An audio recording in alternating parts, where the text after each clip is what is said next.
Om Sri Sai Ram.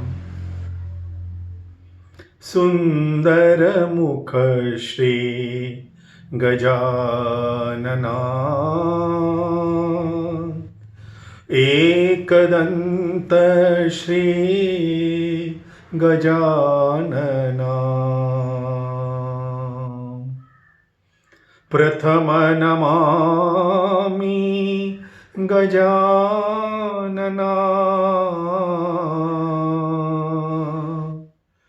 ऋषिमुनि Vandit Gajanana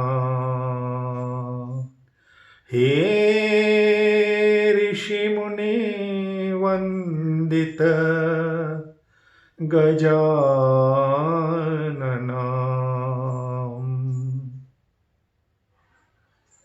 Om Sri Sai Ram.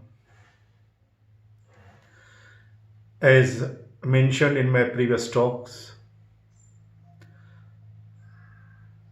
how Swami gave me that experience and confirmation that he listens to our innermost prayers, our innermost thoughts. Not only he listens, he fulfills them if they are from pure selfless heart in such wonderful, impossible manner, like he fulfilled my prayer of having a Sai Nilayam in our house. He chose my father as his divine instrument because he knows that my father was the only person capable of doing it. He appeared in his dream and told him to sell everything on the ground floor of our printing press and create his mandir. My father had not seen Swami before. I only got some pictures of Swami and he saw the photos of Swami. And my father, who was always with big film personalities and political personalities being photographed,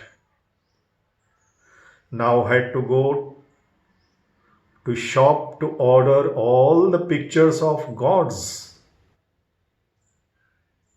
He sold off everything and Sai Nilayam was created. Swami became head of our family, heart of our family, and soul of our family. We were yet to follow his ways.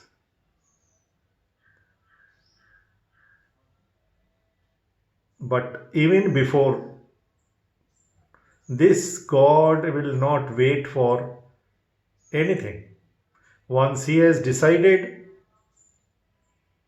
He will direct the entire universe to fulfill what He has come to accomplish.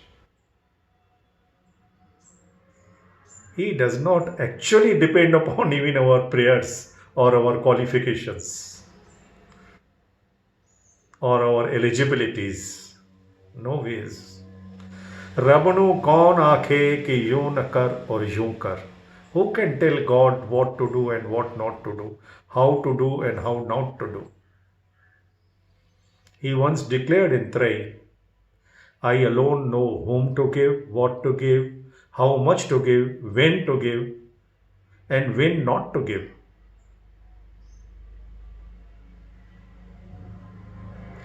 So, in month of January 1975, Swami created an excuse, divine excuse.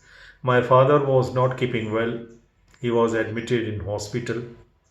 So we brothers decided, my elder brother told me, Harish, you fly to Puttaparthi because this is an emergency situation and seek Swami's blessings for our father. We were in very difficult situation. because we all were studying yet. So I came to Bangalore. From there, I reached Puttaparthi in late evening. First thing I did, I stood opposite to Swami's mandir, Swami's bedroom, and prayed to him from my heart to take care of my father. Then I went to canteen to have a quick meal, and fortunately, with his grace, I was given a room to stay. Normally, they don't give to a single individual. It is purely his grace. There was not much crowd. So I was given room in South Prashanti C15, I believe. It was just exactly opposite to Swami's bedroom, as I imagined it. So I was sleeping there. There was one small mat there, one small pillow, and I slept off. 9 o'clock, lights off in those days. Around midnight, after midnight, maybe 1 or 2 o'clock, I had this strange dream. In that dream, I found myself vomiting eggs continuously, non-stop, one after another. And the feeling of vomiting was so strong that is actually gave me the feeling of burning on my chest in my dream. But the dream was so strong and realistic, I just got up with a jerk to actually put my hands around to see if I had really vomited eggs. But I found nothing. And I knew I had come to Puttaparthi. One day before I started, I did not take any non-veg, and that day I had my food in canteen, Swami's canteen. So no way that I could vomit eggs. This put me to a thought. How come I can get this dream in Prashanti Nilayam Mandir? So I came out of my room. Everybody was sleeping, of course. I just looked at Swami's room, imagining that this is Swami's room, opposite to South Prashanti.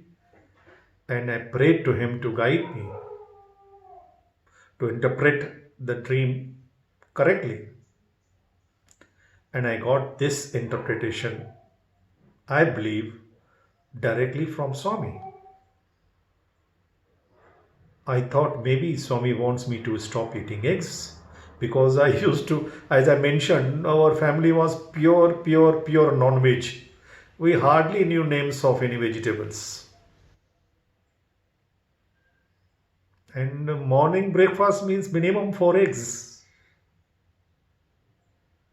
So I thought maybe Swami wants me to stop eating eggs. As soon as this thought came in my mind, and I was about to accept this demand, divine demand or command, Swami as if spoke to me in his voice. Never heard his voice before, except once when he told me, "Bolo kya mangta hai?"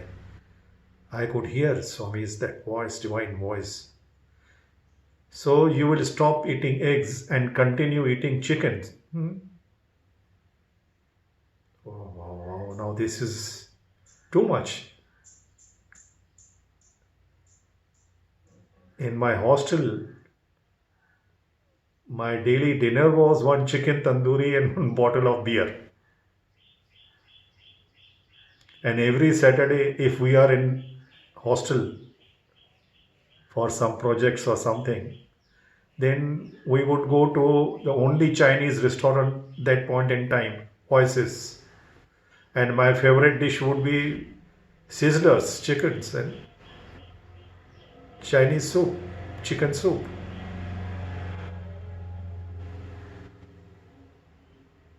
But then I thought, yes, it has logic.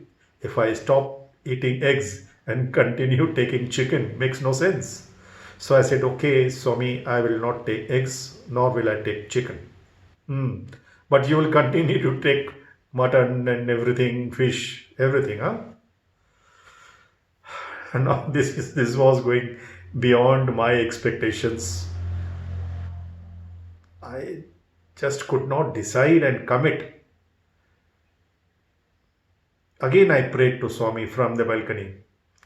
Swami, what to do? This is very difficult because once I commit, then I cannot go back. That much I knew.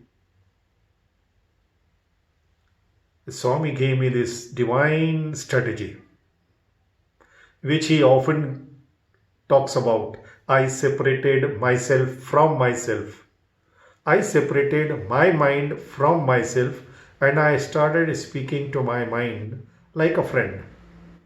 Because being first devotee of Swami Vivekananda, I knew suppressing any desires or putting any compulsions on mind will not work for long time and it will not bring joy or bliss, the aim of any spiritual sadhana. So I negotiated with my mind in a friendly manner. I said, look now, Swami doesn't want us to take all these non-veg stuff.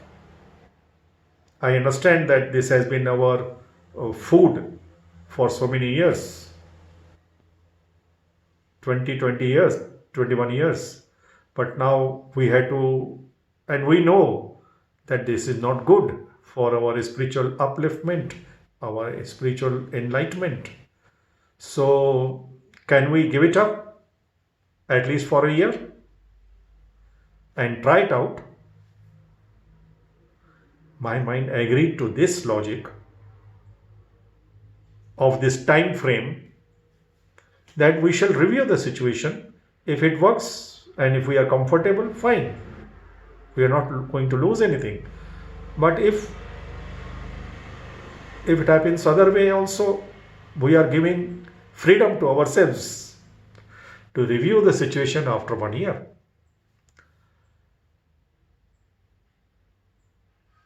So I could convince my mind on that. But my mind, kada, it put one small thought in my mind which was in my favor. What if all this thought of Swami not liking non-veg or eggs is just creation or imagination? Why not reconfirm it with Swami himself? Because this is going to be a huge decision, not going to be easy job. My family will not agree to it, even if I want to.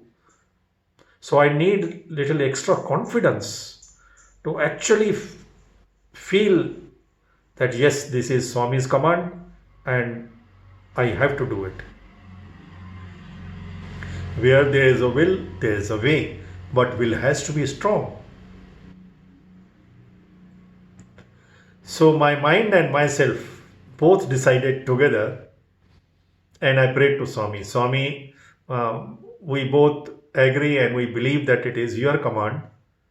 We don't have any doubt on that. But to make it little more confident, because it is very difficult situation, Swami, if you please could grant me 1 minute interview tomorrow morning itself. You may not speak on all this. Just give me a joy and confirmation and confidence that yes, because this is my first baby step towards you, Swami, from my side. As soon as this thought, this prayer came to me, I got a feeling that Swami has accepted it. Very strong feeling. And I knew this is done. So I slept off peacefully after that. For about 1 or 2 hours left. 4 o'clock, of course, we had to get up and go for morning Omkar, Suprabhatam, Nagar Sankirtan, everything. And after that, I came and sat for darshan in anticipation of my first interview with God. Jai Sai Ram.